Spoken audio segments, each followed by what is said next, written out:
सभी साथियों का एक बार फिर से एक नई अपडेट में स्वागत अभिनंदन है। जैसा कि आपको बता दूं कि पदोन्नति प्रमोशन को लेकर नई नई अपडेट हमें देखने को मिली थी। यानी कि प्रमोशन की अगर हम बात करें, पदोन्नति की ओर अगर हम बढ़ें तो पद उन्नत होना, ठीक है, पद उन्नत होना बहुत ज़्यादा जरूरी है। शिक्षक साथी मेरे इंतज़ार कर रहे हैं पदोन्नति को लेकर, अपडेट को लेकर। तो आगामी सुनवाई को लेकर मैं आपसे बात कर चुका हूं। पदोन्नति से जुड़ी एक और अपडेट हमें देखने को मिल रही है, उस अपडेट की ओर हम बढ़ेंगे। उससे पहले मैं आपको बता दूं कि अगर आप चैनल पर नए हैं और इसी प्रकार की महत्वपूर्ण खबर अपडेट से आप जुड़ना चाहते हैं तो चैनल को आपको सब्सक्राइब, बेल आइकन को प्रेस कर लेना है। साथ ही साथ जो भी फ्रेंड्स रिलेटिव है जो कि पदोन्नति का इंतजार कर रहे हैं उन तक खबर अपडेट को शेयर करते चलिएगा। और पदोन्नति से जुड़ी खबर अपडेट अगर आपको काम की लगती है तो एक लाइक का बटन प्रेस करना आपको नहीं भूलना है। बिना देरी के हम देख लेते हैं अपडेट को। उससे पहले कुछ पॉइंट मैं यहाँ पर क्लियर कर लूँ कि एक तो 2002 और एक 2025 इस प्रक्रिया, दोनों प्रक्रिया को लेकर जो मुहिम आगे हमें देखने को मिल रही है, प्रक्रिया आगे हमें देखने को मिलेगी। अब इसमें पुराने नियम आपके लागू रहेंगे या नए नियम लागू रहेंगे, इसको लेकर भी महत्वपूर्ण खबर अपडेट हमारे सामने देखने को मिल रही है। तो जैसा कि खबर अपडेट की ओर हम आगे बढ़ते हैं, स्क्रीन पर आप देख पा रहे हैं कि पदोन्नति के लिए नए नियम ही लागू करेगी सरकार। भोपाल से खबर अपडेट हमें देखने को मिली। प्रदेश में 9 वर्ष से बंद पदोन्नति को फिर प्रारंभ करने के लिए हाईकोर्ट जबलपुर में सुनवाई हुई तो 2002 के नियम की बात भी वहां पर देखने को मिली। पूछा गया कि यदि सुप्रीम कोर्ट से 2002 के नियम को अगर हरी झंडी मिलती है तो क्या उसे ही मानेंगे या नए नियम से पदोन्नति आपकी होगी। सभी के मन में इस प्रकार के सवाल उठ रहे हैं। तो अगर आगे बढ़े हम, जीएडी यानी सामान्य प्रशासन विभाग के अनुसार अगर हम बात करें, इन अधिकारियों का कहना है कि अब जो पदोन्नति यानी प्रमोशन आपको देखने को मिलेंगे आगे, वो नए नियम के तहत ही आपको देखने को मिलेंगे जो कि 2025 के तहत आपको देखने को मिले थे।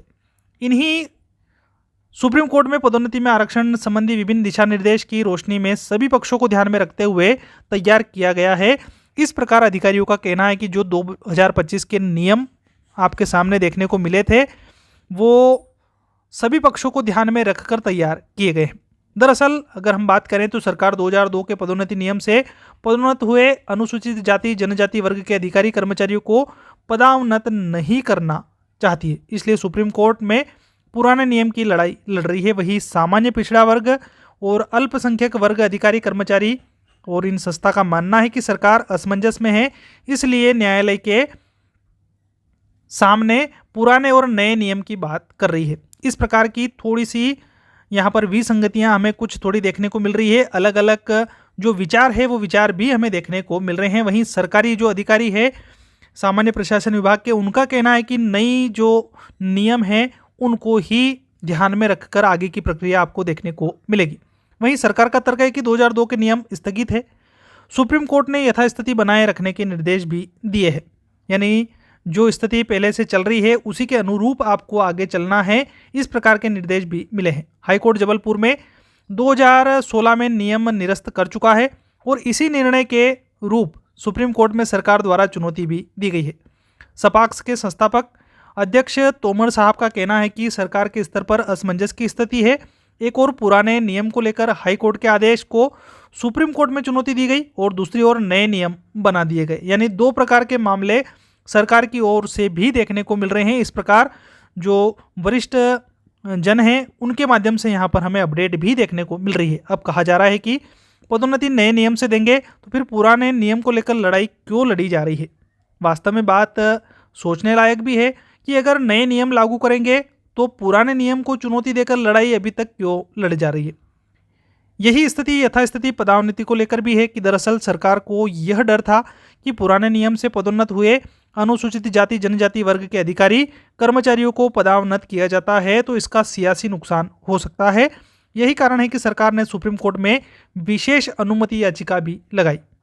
अब जो स्थिति हमें वर्तमान में देखने को मिल रही है उसमें यदि पुराने नियम को हरी झंडी मिलती है तो दो नियम यहाँ पर आपको देखने को मिलेंगे। मंत्रालय के जो अधिकारी कर्मचारी है संघ के अध्यक्ष, उनका कहना है कि जिस विवादित विषय को कोई हाथ नहीं लगा रहा था, मुख्यमंत्री यादव साहब ने उस पर सकारात्मक रूप अपनाते हुए पहल की। उनकी मंशा भी यही थी कि रास्ता निकलना चाहिए, पर अधिकारी इसमें विफल रहे। सुनवाई में जो तर्क सामने आ रहे हैं उससे साफ है कि सरकार अभी तय नहीं कर पा रही है कि आखिर करना क्या है। जब नए नियम बना लिए तो पुराने को लेकर दायर याचिका वापस ली जानी चाहिए। यथास्थिति की भी नई परिभाषा निकाली गई है। हाईकोर्ट द्वारा निरस्त नियम स्थगित है। जब नए नियम लाए तो फिर याचिका वापस उस पर अडिग रहना चाहिए, लेकिन ऐसा न करके असमंजस की स्थिति अभी भी हमें देखने को मिल रही है।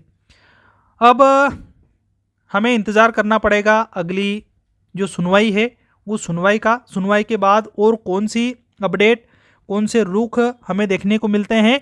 उसके लिए आप बने रहिएगा फ्लाइंग बर्ड के साथ में। पदोन्नति या और भी जो महत्वपूर्ण मुद्दे हैं, महत्वपूर्ण अपडेट है, उनको लेकर हम आपके सामने वीडियो के माध्यम से पेश होते रहेंगे। अभी फिलहाल की इस वीडियो में इतना ही। मिलते हैं हम अगली अपडेट अगली वीडियो में। तब तक के लिए आप सभी को जय हिंद, जय भारत।